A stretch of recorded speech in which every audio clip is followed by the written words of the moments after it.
At some point, our budget for development was 1.2 billion. At the moment, we are just surviving on 813, the money that goes to wards. So at the moment, we don't have any extra development money remaining in the county. Whereas we know very well that under the Equitable Development Act, 40% of the money is supposed to remain at the county for county flagship projects. At the moment, it's zero. We are just pushing to enable us to just maintain that 813. Otherwise, there was an idea that we should cut the development from 813 to maybe 600. But that one cannot happen now. We still have where to get money so that we sort the deficit. And I want to request them. Some of us, if you look around, you will not see any vehicle for the governor. I went to Nairobi, my car broke down, and I had to use other means. Right now, I'm using a vehicle belonging to a CEC. But I'm not complaining because the most important thing is to offer services to the people of Elgeyo Marakwet. We are telling the county assembly, you can still write reports within the county assembly premises. You don't need to go to Kisumu, you don't need to go to Mombasa so that you can generate reports that will ensure that Elgeyo Marakwet resources are well taken care of.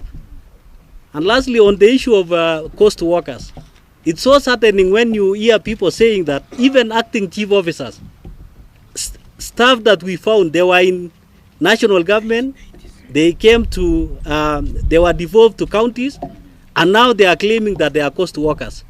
Yes, we agree that there are some issues. At the moment, when you look at our staff establishment, you'll realize that maybe there's a member of staff who works in roads, but the payroll is under water or under finance. Those are small issues that we are telling the assembly. Before you produce such reports, can you invite the members of the county assembly, the CECs, to appear in the committees so that they can explain this? Yes, I know that they invited the CECs, but they are not able to attend to that meeting because we are attending another important meeting with UNDP in Mombasa.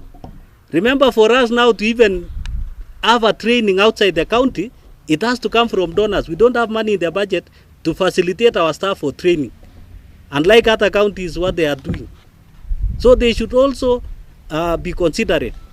And I'm very much disappointed when I see a member of county assembly chairing a committee and writing a report indicating an employee, an essential employee in his ward, like ECD teacher, AI examinator, as coast workers. As member of county assembly, by now they should know, because I know an average in every ward there are about 20 schools. That means that there are only 40 ECD teachers. So how do they expect a governor to know all the employees in the county when themselves they cannot even identify staff in their wards? That is very ridiculous, and we must talk. So I think that is, in a nutshell, what we...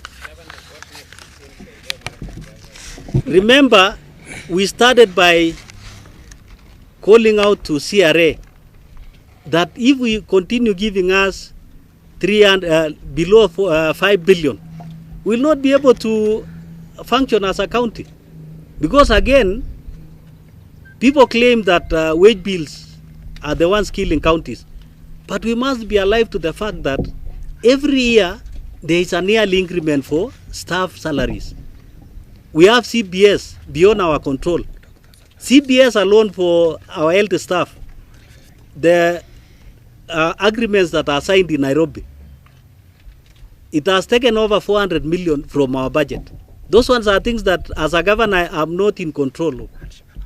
We have hardship allowance in Elgeyo Marakwet, another about 300 million. Again, as a governor, I cannot just wake up and say hardship allowance, which is enjoyed by all staff in Elgeyo Marakwet, both county and national, should just be scrapped like that. In fact, we are appealing to the national government and CRA that they should consider the hardship counties and give us additional money as conditional grants so that we will be able to cushion the hardship allowance that we pay to our staff. Yeah. So in what we are saying is that as much as we are not saying the county assembly is a problem, they have been given 566. It's their rightful share. But on this side, I'm saying I've been given 535. But I've not taken 535, I've reduced to 360. So in the spirit of maintaining devolution, they should also see some amount. Because we know a good example, if they reduce the number of visits to wards from 4 to 2 per committee, we'll be able to save about 65 million. And that will go to meeting this. Because alternatively, what we have as a county, for us to function, is to reduce the 813 million so that we sort the deficit that we have. But the members of public, will they allow us to reduce the minimum 813 million that they have? I don't think they will agree with that. Yeah? Some of us, we don't need to be on allowance on a daily basis. And let me ask you a good example. If members of staff are paid salaries, do they need to be paid allowances so that they visit their workstations? And that is what is happening in other quarters. People are paid allowances, they are paid salaries. MCA wants to be paid allowance to visit his ward, which is his home. I don't think there's an MCA who has been elected in a place outside his home. Wote wanarudi kwao. And you don't need to be on allowance. Can you release these allowances so that we cater for services to our people? As much as we are talking about deficits in recurrent, we are talking about important and essential services.